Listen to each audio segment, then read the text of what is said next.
Boa tarde. Boa tarde. Paz do Senhor Jesus Cristo a todos. São todos bem-vindos. Uma alegria muito grande poder recebê-los aqui como pastor, e a igreja toda está muito feliz de ver muitos visitantes aqui essa tarde.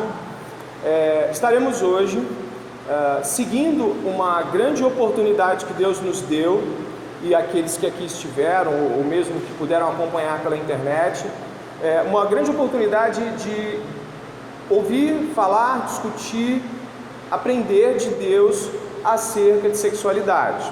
Aqueles que já puderam observar no canal que nós temos no YouTube, essa sequência sobre o assunto não está começando hoje, né? Ela vem anteriormente, já com aquelas palestras sobre sexualidade no início do ano passado, se não me falha a memória.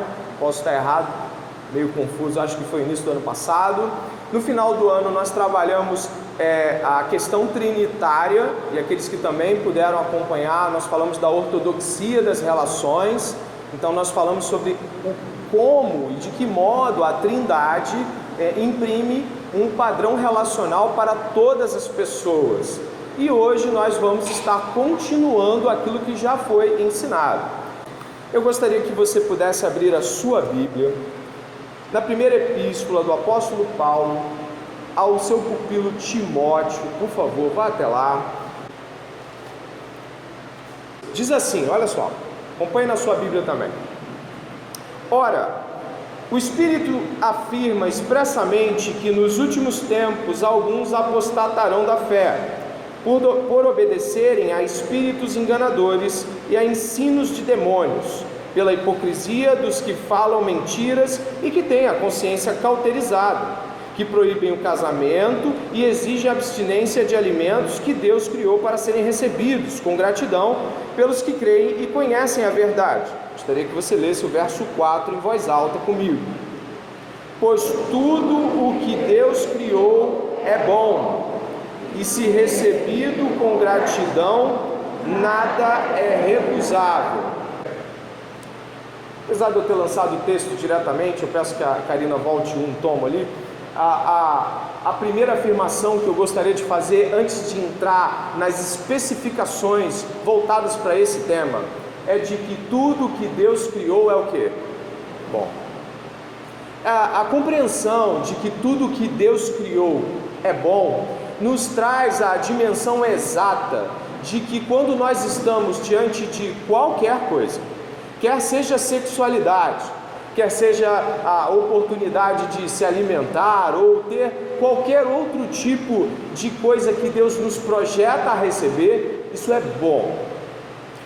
É preciso ter em mente que o apóstolo Paulo, e aí o texto novamente pode ir aos teus olhos, e aí ele pode voltar para a tela também. O apóstolo Paulo está preocupado aqui com uma dimensão e lugar e esfera de acontecimentos onde até coisas que Deus criou, como o casamento, os alimentos, possam vir a ser recusados e até mesmo tido como errado.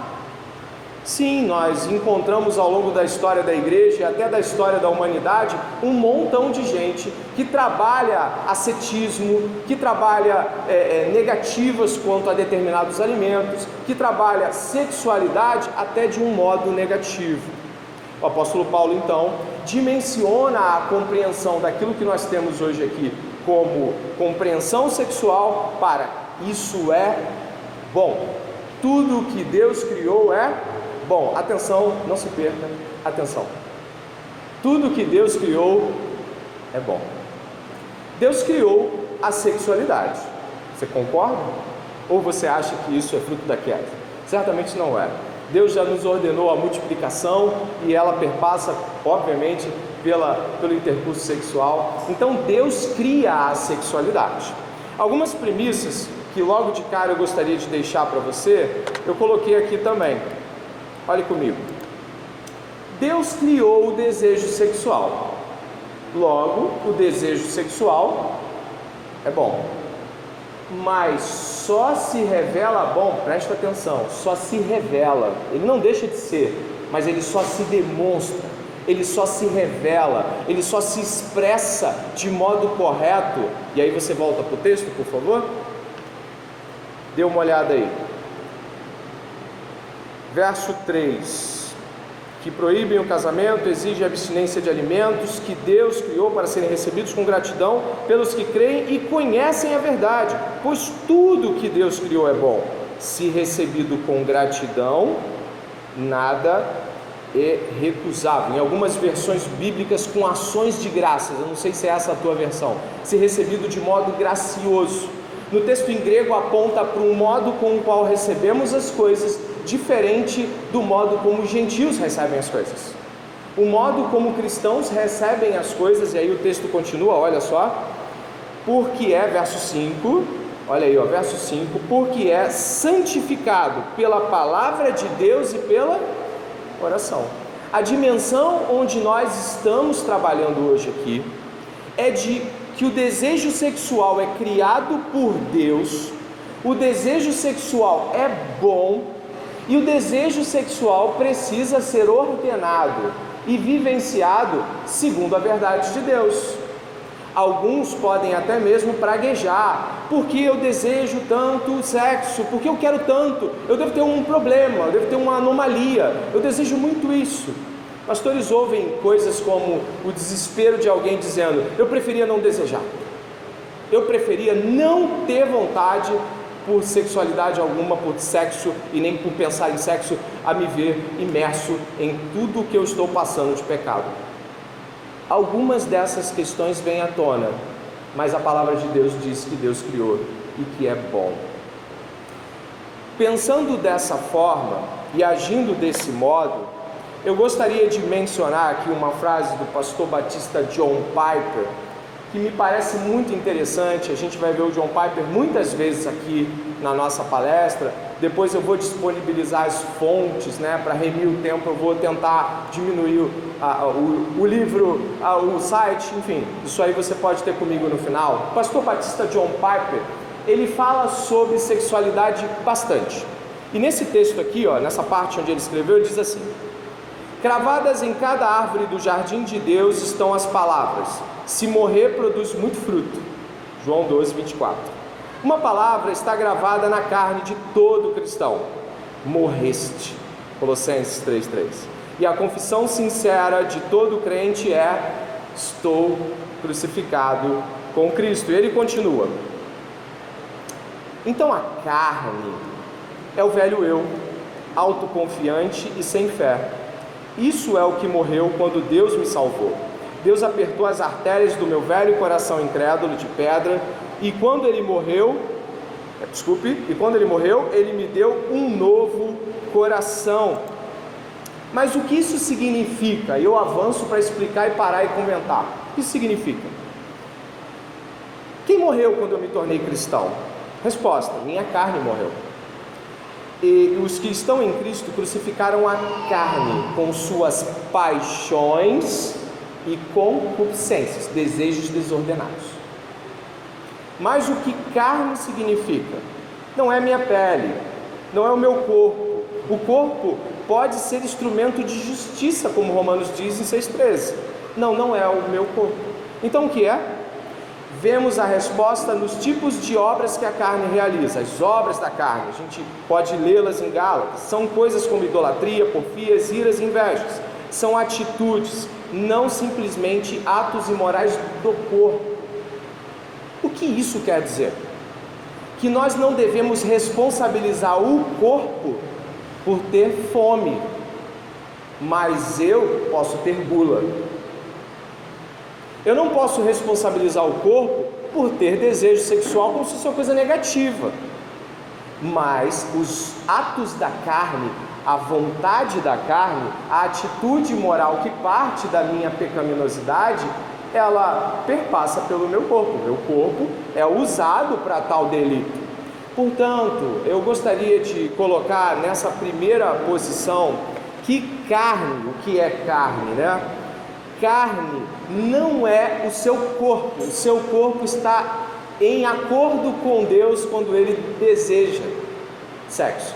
O seu corpo não está brigando com Deus quando ele deseja ser tocado, quando ele deseja tocar, quando ele deseja o corpo de alguém. Nesse sentido, está tudo funcionando, tá bom? E é preciso que isso fique claro. porque senão a primeira coisa que a gente vai tentar é um tipo de penitência meio medieval, alguma coisa como um flagelo, né? Então eu não quero me casar, porque não é possível que eu só penso nisso. Bom, a gente pode discutir se porque você só pensa nisso ou porque você pensa nisso tanto, mas não atribuir ao corpo, ao desejo, à vontade que Deus deu, a malignidade intrínseca. Tá claro isso?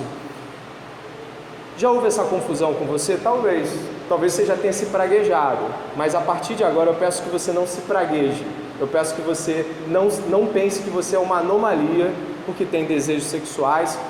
Infelizmente, muitos deles podem ir na direção errada, no alvo errado, como diria o pecado em sua versão grega. Apontam para um alvo errado, te afastam de Deus. Então agradeça a Deus. Eu sei que é uma palestra, a gente não tem o objetivo aqui de você ficar de joelhos. Não, eu quero que você copie, que você anote, né? Mas agradeça a Deus por ter o desejo sexual. Agradeça, diz obrigado. É um dom, é uma dádiva sua. O Senhor me fez assim, obrigado, Deus. Eu te agradeço. Eu te agradeço. Infelizmente, muitas vezes uso isso erradamente e eu peço perdão, mas eu te agradeço por tê-lo.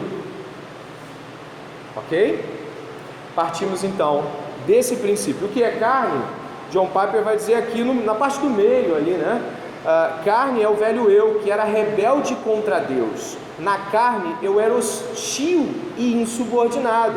Ou seja, a carne, ela é uma estrutura, uma palavra bíblica que, quando acontece, dá iniciativa ao pecado. Diz o seguinte: o pecado, a sua rebeldia, a sua carne, a sua vontade de se insubordinar, sua vontade de se declarar contra a vontade de Deus. A expressão carne, nesse sentido, sobre pecado, sexualidade, não pode nunca ser atribuído ao corpo, tá bom?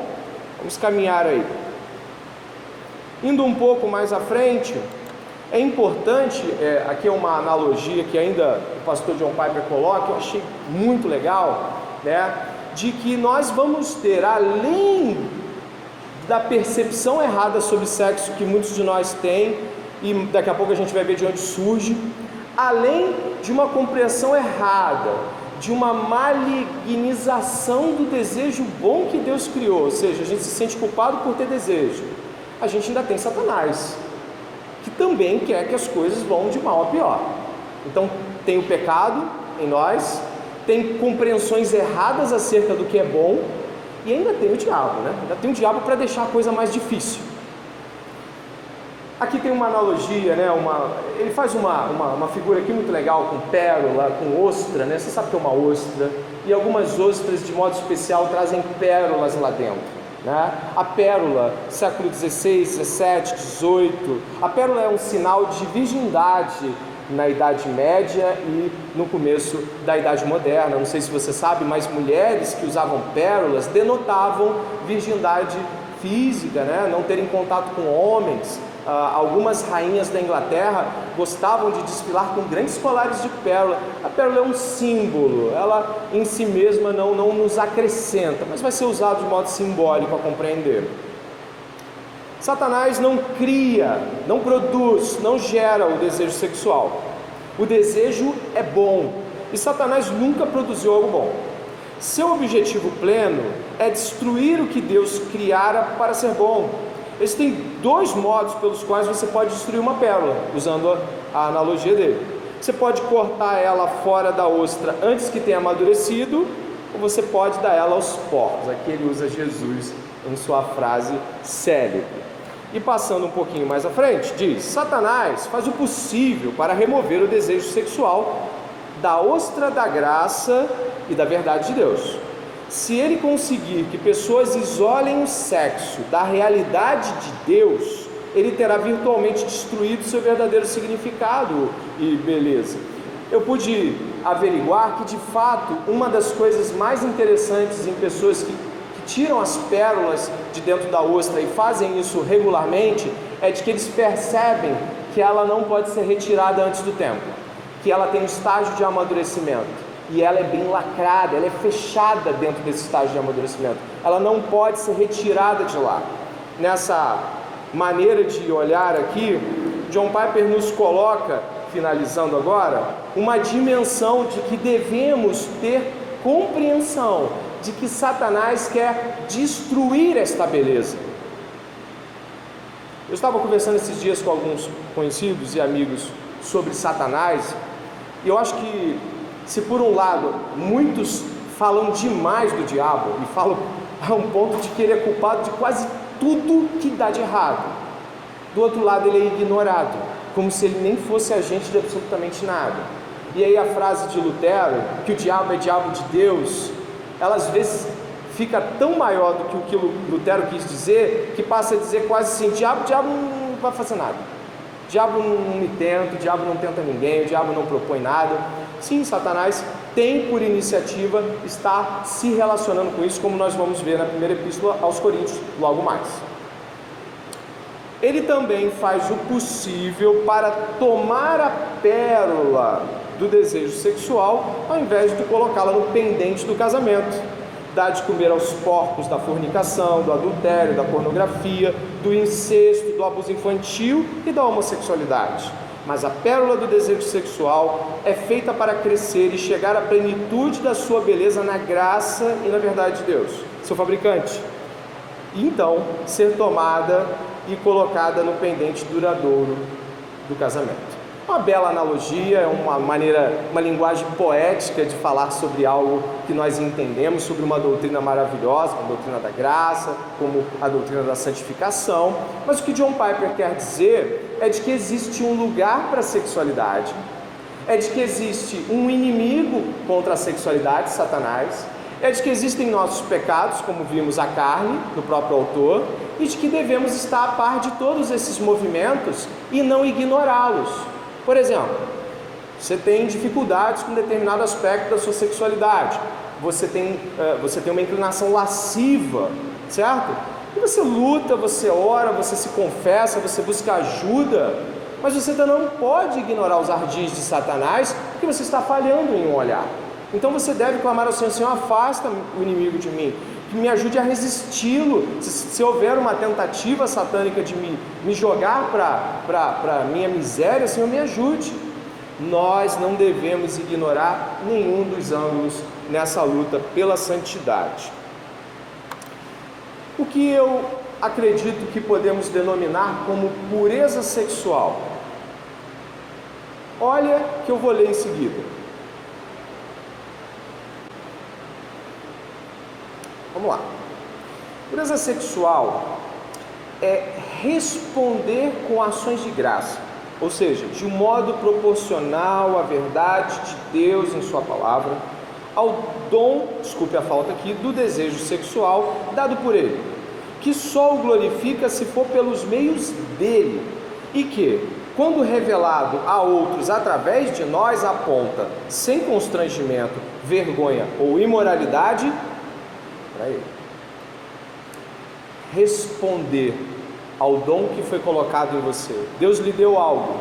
Quando esse algo desperta, ele precisa ser uma resposta de gratidão a Deus, uma resposta santa a Deus, uma resposta sem vergonha. Por que essa expressão? Por que eu coloquei a questão da vergonha e do constrangimento? Você já tem vergonha de falar sobre essas coisas? Eu já tive e às vezes tenho. E criamos essas vergonhas, recebemos essas vergonhas, elas são extremamente nocivas, porque a gente não consegue, com alguém mais velho, com um casal sábio, com um mais velho, ou um irmão, uma irmã, que vai ajudar, aquela irmã vai ajudar aquela irmã a pensar de um modo diferente, mas tem vergonha. As pessoas têm vergonha de falar. Não é fácil, presta atenção, não é fácil dizer, consumo pornografia. Qualquer um aqui que já consumiu ou consome pornografia sabe que é um obstáculo muito grande. Qualquer um que faz isso sabe que é um desafio muito grande.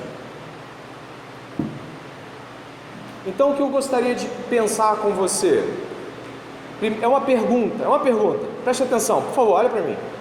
Como você tem respondido a Deus?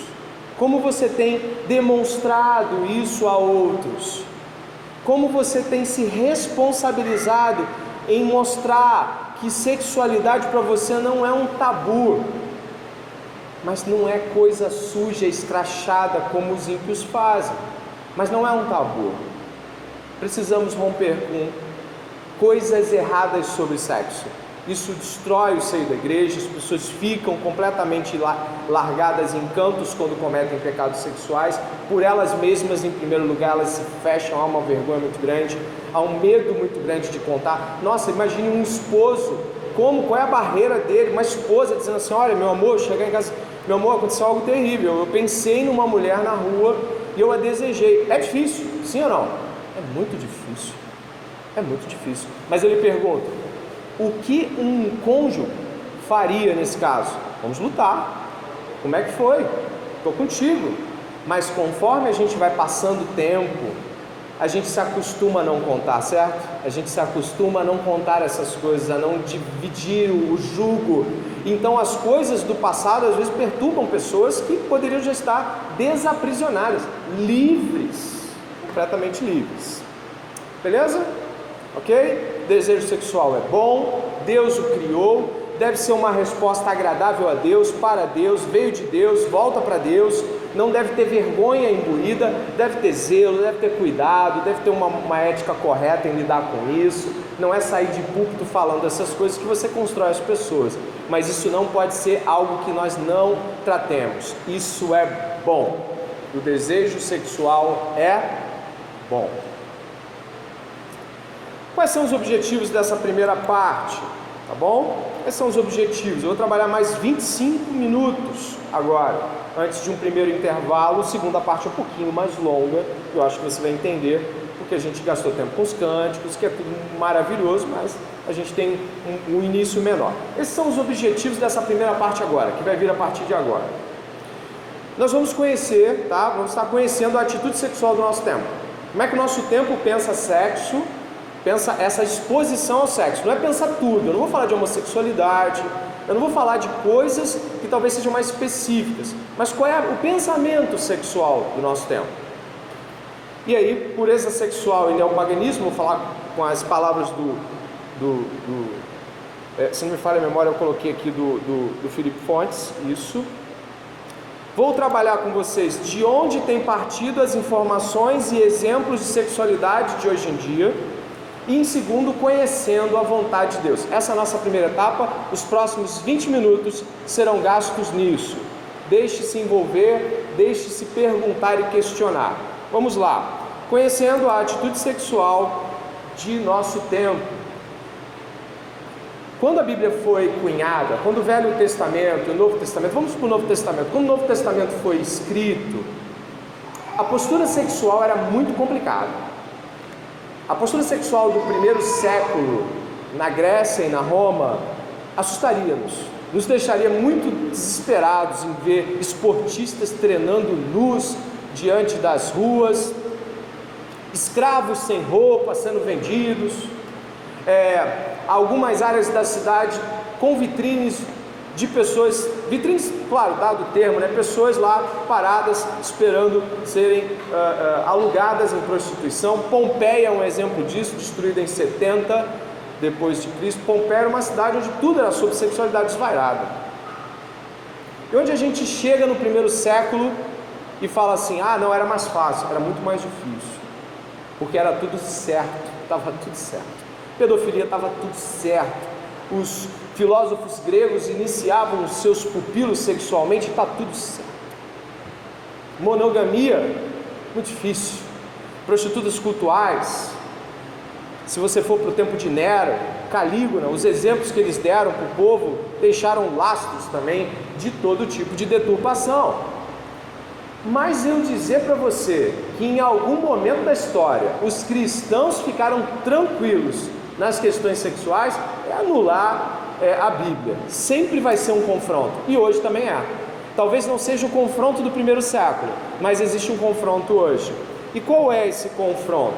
Como ele se estabelece? Eu vou ler aqui com você, Felipe Fontes. A Conferência Fiel teve esses traços sobre pureza sexual, foi muito legal.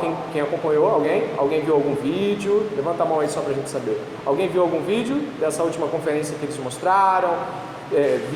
Acho que ninguém viu, mas se viu, de repente vai levantar a mão até o final. E ele traz aqui uma dimensão muito legal sobre pureza sexual em confronto com o paganismo de hoje, o neopaganismo. Eu vou ler, depois a gente trata. Nossa cultura possui um senso da sexualidade hoje muito diferente de anos atrás. Ele está falando de tempo próximo, ele está falando da antiguidade. Está falando 50 anos atrás, 100 anos atrás. Por exemplo, até pouco tempo reconhecia-se o casamento heterossexual e monogâmico como normal e apropriado. Mas, no fim do século XIX, deu-se início a uma revolução sexual, uma transformação radical que atingiu seu ápice em meados do século XX e ainda perdura até hoje. Uma revolução lenta, silenciosa, mas que traz grandes implicações. A concordância está no fato de que esta liberdade sexual é resultado da ruptura com o teísmo cristão, pois este diz que o sexo deve ser encarado com moderação reverente, não sendo mera mecânica fisiológica, mas expressão da revelação de Deus, e por também afirmar que o casamento heterossexual e monogâmico deveria ser o único ambiente para as relações sexuais. Mas há uma divergência no juízo de valor. Os analistas contrários afirmam que este é um momento de aperfeiçoamento e aprimoramento da sexualidade, embora muitas vezes percebam os efeitos devastadores da defesa de tal posição, os quais prenunciam a derrocada da sociedade. Muitos críticos que criticam o cristianismo sexualmente também sabem que as coisas não estão boas, que as pessoas estão confusas com isso. Não tem só um lado. Até aquele que critica sabe que nós não encontramos o ponto. E aí uma maneira de dizer que estamos errados, mas estamos continuando, é que a gente vai achar. Já viu isso? É mais ou menos assim, estamos errados, mas vamos achar um caminho, vai haver um aperfeiçoamento, a sociedade vai maturar, você vai ver que a gente vai encontrar um lugar que essa sexualidade vai se estamentar, vai estar tudo certo. Porém, a palavra de Deus diz que isso nunca vai acontecer. Por um motivo muito simples. Aí eu usaria as palavras do presbiteriano Vadislau Martins. Deus é o ambiente de todas as coisas. Deus não somente é a pessoa, ou seja, nos relacionamos pessoalmente com Deus, sabemos que Deus é pessoa.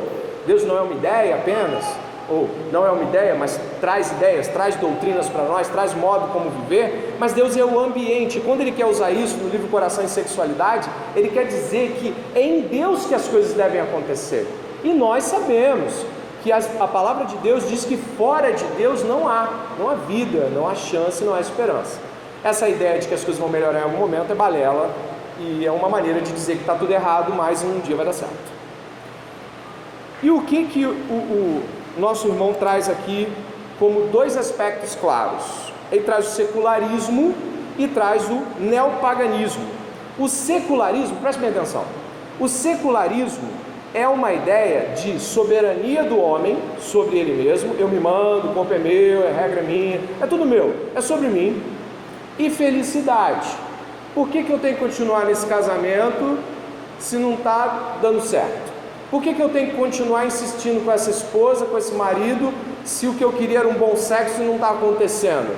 Eu não estou feliz. Você não está feliz? Eu não estou feliz. Então eu acho que você tem que buscar a sua felicidade. É assim que o secularismo pensa. O homem é soberano em sua vontade, e a sua vontade deve apontar para a sua felicidade. E o neopaganismo? Olha, mais ou menos aí da metade do século 20 para cá, o Woodstock foi 69, né? Se não me falha a memória, foi 69 o Woodstock. O Urbano está ali caprichado, né? Eu não sabia que você gostava, não. Aí o Woodstock está em 69. Esses dias eu estava explicando para os meus alunos sobre o Woodstock. O lema de Woodstock era o quê? Paz e amor. Faça amor. Não é isso? Só que quando eles estavam falando sobre amor, eles estavam falando de sexo. E essa deturpação do valor semântico da palavra leva os nossos filmes a terminarem um encontro e na manhã seguinte fizemos amor. A palavra amor se desconecta do teísmo cristão no ethos de hoje e conserva entre a maior parte das pessoas hoje a consideração de que amor é sexo. Só que isso esbarra no cristianismo de forma direta. No cristianismo, a palavra amor não está relacionado à palavra sexo, embora o sexo possa ser uma das maneiras da celebração de um casal que se ama, mas não é a mesma coisa. A revolução sexual trouxe alguns aspectos além de paz e amor, além de aspectos como esse. Sabe o que trouxe? Trouxe também um encontro com o Oriente. Eu não sei se você já ouviu falar, mas muito da filosofia indiana veio para cá, filosofia budista veio para cá, principalmente, por exemplo, os Beatles. George Harrison amava, né? O guitarrista dos Beatles amava questões orientais, muitas músicas denotam arranjos orientais, e ele tinha até um guru para ele. O que eu quero dizer com isso? Nós recebemos informações sobre sexo tântrico, a gente recebeu informações sobre posições sexuais que você deve encontrar, você ouviu falar sobre sexualidade como uma espécie de espiritualidade. Incrível, mas absorvemos uma cultura que vai desde o paganismo ao secularismo. E aí, o que aconteceu com a sexualidade do nosso tempo?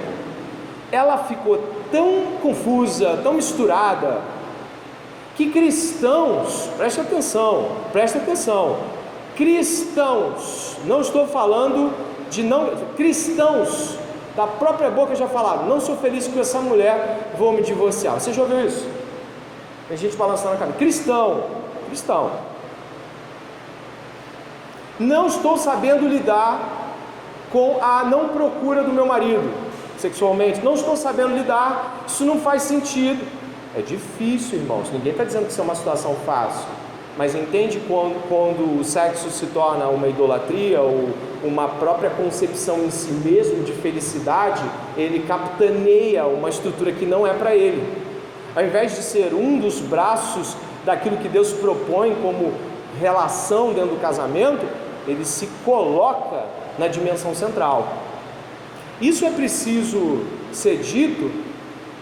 O final da palestra vai apontar para a centralidade de Deus na sexualidade, e começou dizendo que Deus é o criador dela, mas ela não é Deus. Felicidade não é nosso Deus. Não somos pessoas que não têm vontade, no sentido de a gente quer fazer uma coisa e não quer fazer outra, é isso, mas não somos soberanos. Cristãos são servos da palavra, cristãos se submetem às escrituras, cristãos se submetem a outros cristãos, cristãos encaram o sexo como parte de algo com o qual devem servir o seu cônjuge. Logo, a concepção tem que mudar, e se não mudar, continuamos secularistas, neopaganistas. Ou, por exemplo, sabe de onde vem a maior parte das nossas questões, direções ou percepções sobre sexualidade? Olha aí.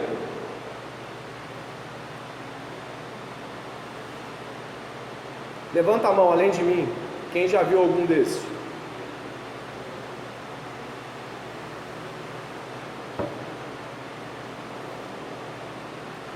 Se não falarmos, alguém vai falar. Sex and the City, Saga Crepúsculo, eu peguei várias épocas aqui de coisas, tipo, Uma Linda Mulher, década de 80 para 90, passava na sessão da tarde, a prostituta fez um programa, o cara pagou, o cara era bom de grana, né? Aí houve a prostituta começou a se enlaçar com o cara, na verdade ele com ela com ele, e há uma redenção no final. O sonho de toda prostituta, né? Ser redimida. E a gente achou isso lindo. Friends, um monte de vezes eu já vi Friends, e um monte de vezes há piadas de cunho sexual, sim ou não? E aí o que você faz? Você vê. E você acha que o seu processo formativo não está lá também? E você acha que o modo como você se estrutura não tem como base aquilo com o qual você se liga em afeto, admiração e constância? Porque é assim que a gente vai absorvendo, né? Você não entra na igreja aqui hoje, Igreja Batista do Discipulado. Você não vai entrar na igreja e rapidamente se adequar. O que você tem que fazer? Perguntar sobre a doutrina, ler sobre a doutrina, andar com os irmãos. Daqui a um tempo, pode acontecer, não sei se já aconteceu com alguém aqui, mas pode acontecer de alguém falar assim: você está falando igual a eles, você está falando igual aqueles irmãos daquela igreja. Por que isso acontece? Associação. Às vezes eu me pego fazendo o que meu pai já fez, o que minha esposa faz. Por quê? Porque a gente convive. Então é muito tolo pensar que esses núcleos de formação não nos afetam. Só que nós insistimos em ignorar que são núcleos formativos. Os abraçamos e muitas vezes acreditamos em 50 Tons de Cinza, Friends. Quantas moças não queriam ser namoradas do vampiro ou do lobisomem?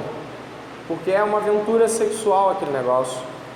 50 Tons de Cinza foi um sucesso avassalador, best-seller, vendeu muito.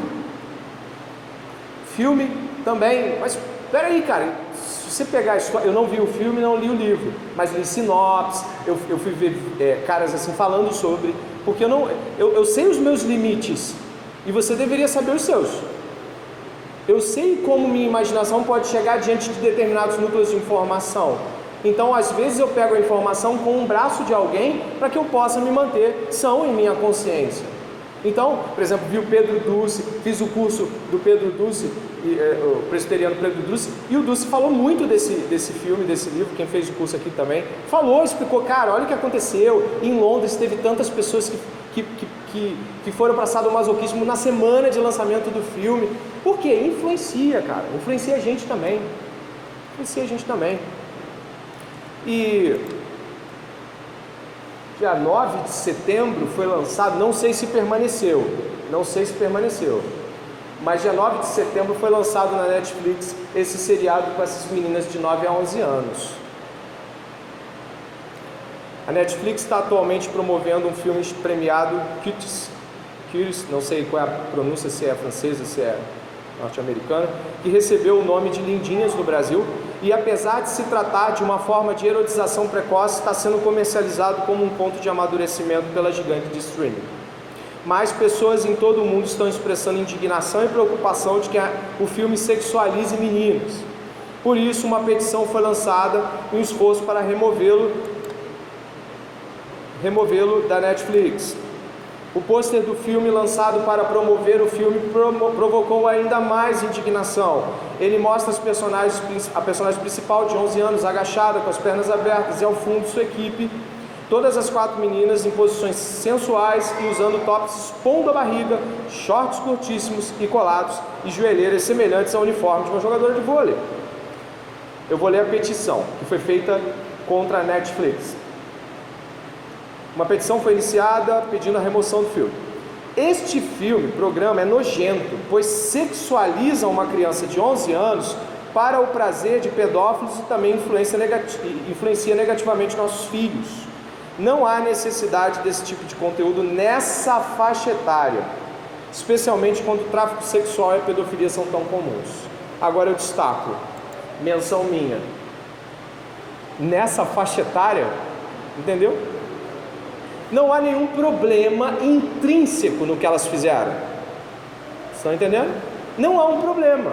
O problema é que elas são novas para fazer o que fizeram. Mas está tudo certo, é o que está sendo dito. Não existe, elas não estão cometendo algo errado. Elas não estão projetando sexualidade de modo errado. Elas não estão se exibindo de modo errado. O que acontece é que elas são novas. É assim que o nosso mundo pensa. Ele não tem nenhum problema com o filme pornográfico, mas tem problema se a criança fizer o filme pornográfico. Aí você vai entrar em demandas jurídicas. Eu não estou falando nesse momento de uma demanda jurídica, mas de uma demanda moral. Cristãos não concordam com sensualidade. Sexualidade, sim, dentro dos trâmites do casamento, dentro daquilo que Deus propõe.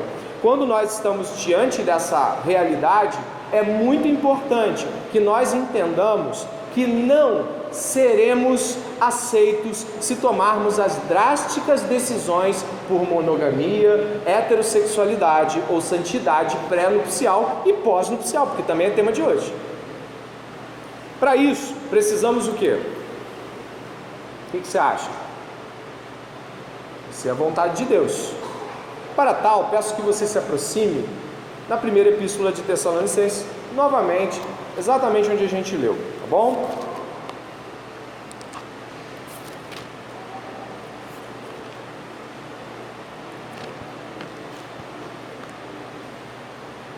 capítulo 4 da primeira epístola aos Tessalonicenses.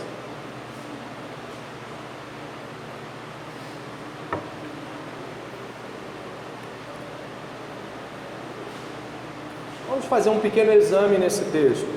Eu gostaria de deixar algumas noções mais claras sobre o texto. O texto que vai ficar aberto também para nós aqui, né? Como está? Diz assim, capítulo 4, logo no primeiro verso.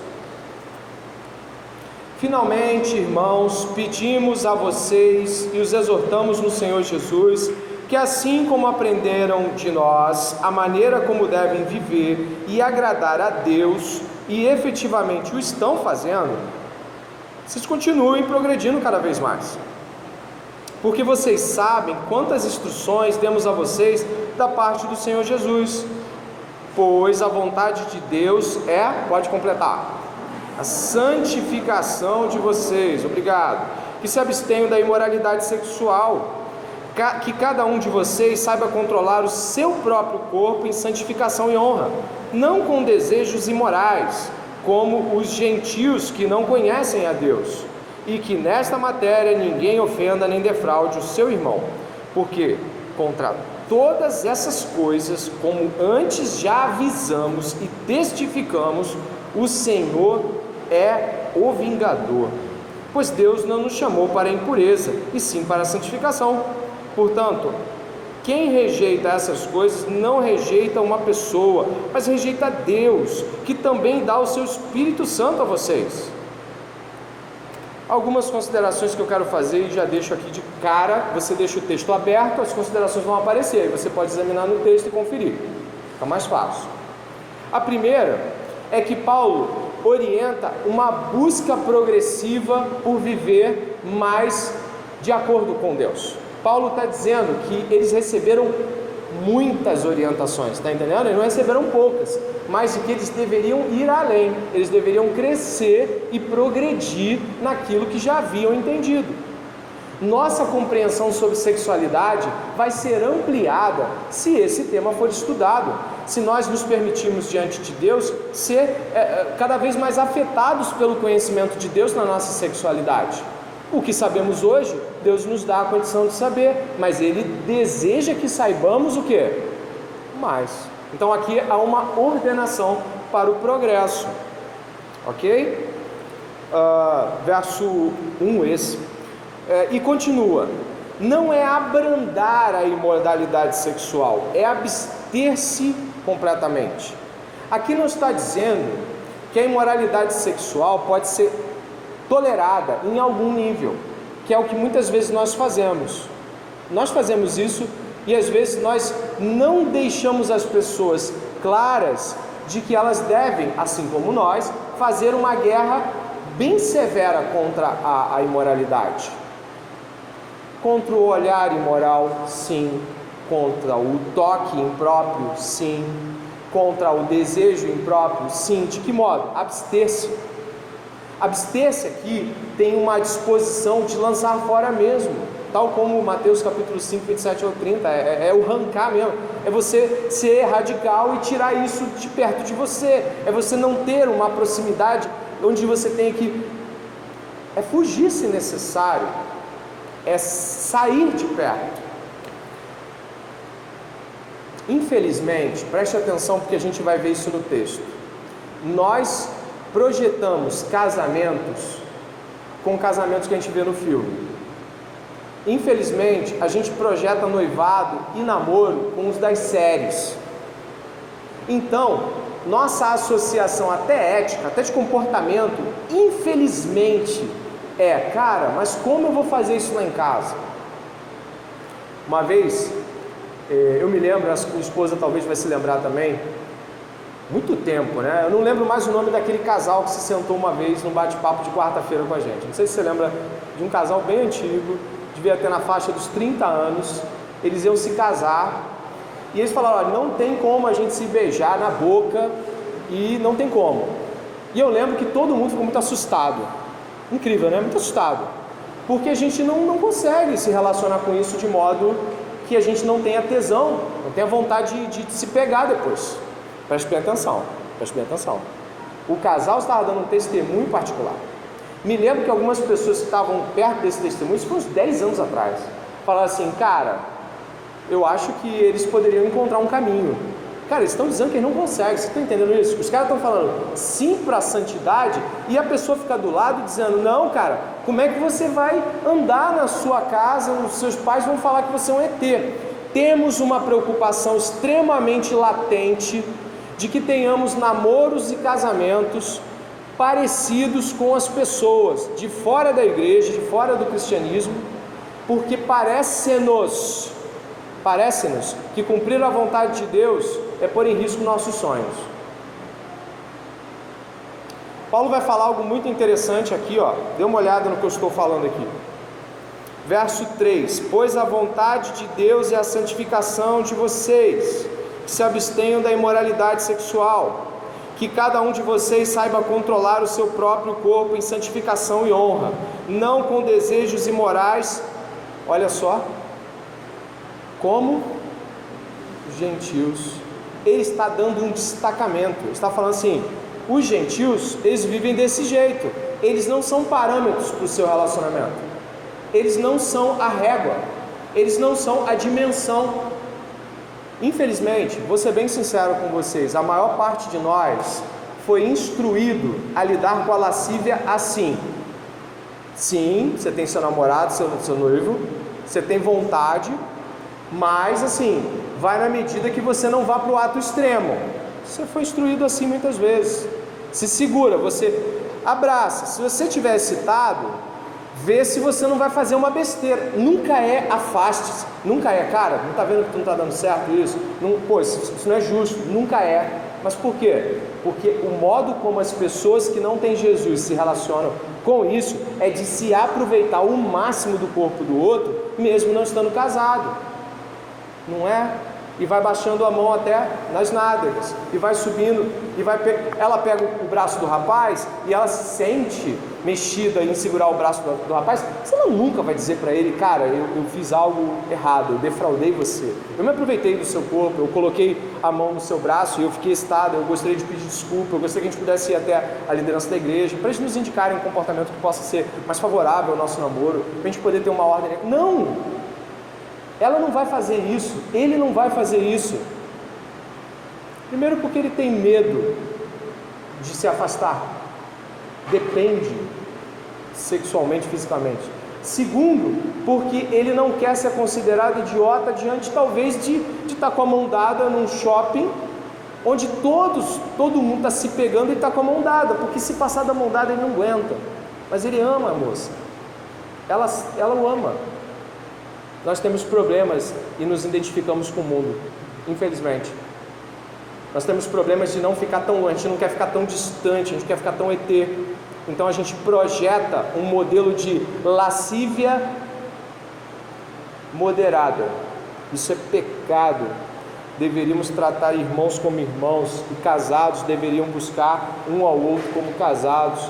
Ao descortinar isso dos nossos corações, certamente eu e você que estamos sentados aqui, podemos ter, eu sou 15 anos casado com a minha esposa, nós namoramos, éramos ímpios. Acredito que assim como outros também que podem ter se casado na impiedade, ou então alguns que hoje aqui estão crentes, convertidos no Senhor Jesus Cristo, e que tiveram namoros e sabem a barra que seguraram em tentar entender por que estavam se comportando daquela maneira, e ao mesmo tempo saber que Deus tem um excelente plano para a sexualidade, mas você ao mesmo tempo não sabe lidar com aquilo. E sabe o que fica? Você olha e fala assim: cara, eu não estou fazendo nada de errado. A continuidade do desejo sexual, ou seja, o fato de eu ter tocado em alguém, ter me sentido mexido, não é minha esposa, Senhor, passo para trás, não posso, seja quem for, segura a onda, Senhor, me perdoe.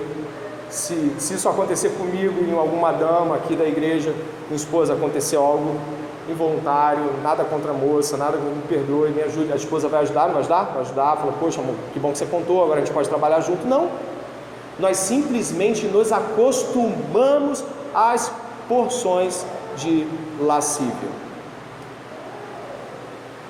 Isso é triste pra caramba, muito triste. estamos mais preocupados em não sermos radicais contra o pecado e nos identificarmos que seja um pouquinho com os romances que a gente gosta, do que necessariamente fazer a vontade de Deus num tempo brevíssimo. Namorei 3 anos, casado há 15. Se soubesse do que sei, se estivesse recebendo amparo, mas adianta chorar hoje, adianta chegar e alertar para você. Uma vez um cara falou assim: você alerta sobre sexualidade, mas você mesmo não teve uma oportunidade de ter uma vida assim. Eu falei assim: então um cara que parou de beber nunca vai poder dizer para os outros não bebam. E precisamos estar mais atentos a essas coisas. Eu sigo e percebo que Paulo tem uma preocupação com 2 esferas de relacionamento. Repare, duas. A terceira cai para nós na vingança, mas ele vai falar que devemos controlar o nosso corpo em honra a Deus e em proteção e honra aos irmãos. Vamos ler verso 4, por favor. Não, verso 3, né? A vontade de Deus é a santificação, então Deus deve ser honrado com a nossa santificação sexual. Beleza? Deus deve receber a nossa oferta em santidade. Deus deve receber a nossa sexualidade guardada nele, como honra a ele. E em seguida fala que cada um de vocês saiba controlar o seu corpo em santificação e honra a Deus, não com desejos imorais, como os gentios que não conhecem a Deus, e que nessa matéria ninguém ofenda e nem defraude. A ofensa é o ato deliberado desmascarado. Eu ofendi o meu irmão, a minha irmã, com o modo imoral da minha sexualidade, beleza? A defraudação acontece em um furto que a pessoa não sabe que foi furtada. O toque que a pessoa que foi tocada não sacou. O olhar por debaixo da cadeira que a pessoa que está sendo vista não viu. Vocês estão entendendo a diferença? A ofensa é um ato deliberado, a defraudação é um ato velado. E a questão está aqui: honre a Deus, honra teu próximo, honra teu irmão, protege teu irmão, não ataque seu irmão, não ofenda seu irmão, não defraude seu irmão. E diz o seguinte, olha o que vem: porque contra todas essas coisas, como antes já avisamos e testificamos. Leia: o Senhor é o vingador. Devemos honrar a Deus, devemos honrar os nossos irmãos e irmãs se comportando de maneira correta, sem defraudação e ofensa deliberada. Mas se continuarmos nessa trajetória sem arrependimento, teremos um Deus contra nós, teremos ato deliberado de Deus. E aí a gente sabe que a vingança de Deus não se baseia naquilo que a gente vê como vingança. A vingança de Deus é um ato justo de resposta ao pecado. Sabe-se lá como Deus vai tratar isso: exposição pública, quebrantamento individual severo, um desgosto terrível, tá? Então nós precisamos ter certeza do que é grave para Deus. Isso nos parece ser muito grave para Deus e precisamos acatar isso como tal. Paramos aqui. Nós vamos ter aí um intervalo de alguns minutos, um pouquinho mais que 5, e entendemos que Deus criou a sexualidade, ela é boa, ela deve ser recebida com ação de graças, ela deve estar diante de Deus. O mundo que nós vivemos não é parâmetro para a nossa sexualidade, muito pelo contrário, ele é a antítese da nossa sexualidade, ele não vai concordar com a gente, e que a Bíblia dispõe de textos muito claros de que devemos andar absolutamente em santidade sexual, não apenas negociando com o que conseguimos fazer, mas nos entregamos totalmente àquilo que deve ser feito. Amém?